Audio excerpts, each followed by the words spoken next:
तुम लड़के बिना बद्रुका और शिवा दोनों आपस में दोस्तें बातें करेंगी और बद्रुका अब शिवा से कह देगी कि शिवा, मुझे तुम्हारे कज़न जुयान से मोहब्बत हो गई है। जब ये शिवा सुनेगी, पहले तो वो बहुत ज़्यादा हंसेगी और हैरान होगी कि बद्रुका, ये कैसे हो सकता है। तुम तो जुयान की हर वक्त बुराइयाँ करती थी और हर वक्त यही कहती थी, लड़का अजीब है, तुम्हारा कज़न मुझे अच्छा नहीं लगता, तुम्हारा कज़न ये है, फलां फलां की इस तरह तुम बातें करती थी। और आज तुम्हें बद्रुका, तुम कह रही हो तुम्हें जुयान पसंद है। तो उसे खुशी तो बहुत होती है और बहुत हैरान भी होती है। दूसरी तरफ शिवा अब जुयान से जाके बताएगी कि मेरी तुम खुशकिस्मत हो, मेरी दोस्त को तुम पसंद आ गए। जुयान बहुत हैरान होगा क्योंकि जुयान भी बद्रुका को पसंद तो करने लगा था, मगर जुयान की कुछ बुरी आदतें थी जो जुयान को वो करने पर मजबूर करती थी। जुयान कभी एक लड़की के साथ सीरियस ही नहीं था, कभी जैनी और कभी कुछ लड़कियों को पसंद करता था।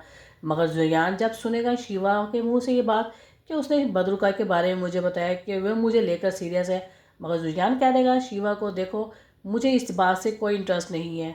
शिवा बहुत ज़्यादा हैरान होगी और पूछे क्यों। कहेगा मुझे इसलिए एतराज़ है क्योंकि वो एक बिजनेसमैन तो है छोटी सी, मगर उसके साथ एक नकचिड़ी सी भी है और मुझे उसकी आदत समझ नहीं आती।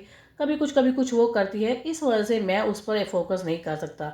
शिवा खामोश हो जाएगी जुयान की ये बात सुनकर। दूसरी तरफ शिवा का बाप जो इम्तियाज़ सबों को मिलने जाता है, नाजिश टू जो होती है, और उसे बात करने की कोशिश करता है, मगर सबा जो एक लालचन लड़की दिखाई है, जो एक आदमी के साथ सीरियस ही नहीं, कभी किसी के साथ वो अपना चक्कर चलाती है ताकि उसका घर का सारा रोज़ी पानी उसी घर दूसरे लड़कों की वजह से चलता है। इस वजह से वो भी कह देगी कि मेरी छोटी सी इन्वेस्टमेंट जब तक मुझसे नहीं करोगे तो मैं तुम्हारे साथ तुम्हारी कोई बात नहीं खुशी से मान सकती। मगर इम्तियाज़ अब समझ चुका है कि ये लड़की पैसा लूटने की खातिर मुझे पसंद करती है। तो दोस्तों, क्या इम्तियाज़ की ज़िंदगी से ये लड़की सबा चली जाएगी या नहीं? अपनी राय का इजहार दीजिएगा। वीडियो पसंद है तो लाइक, चैनल को सब्सक्राइब करें। ज़्यादा देर हो गई, थैंक यू, अल्लाह हाफिज़।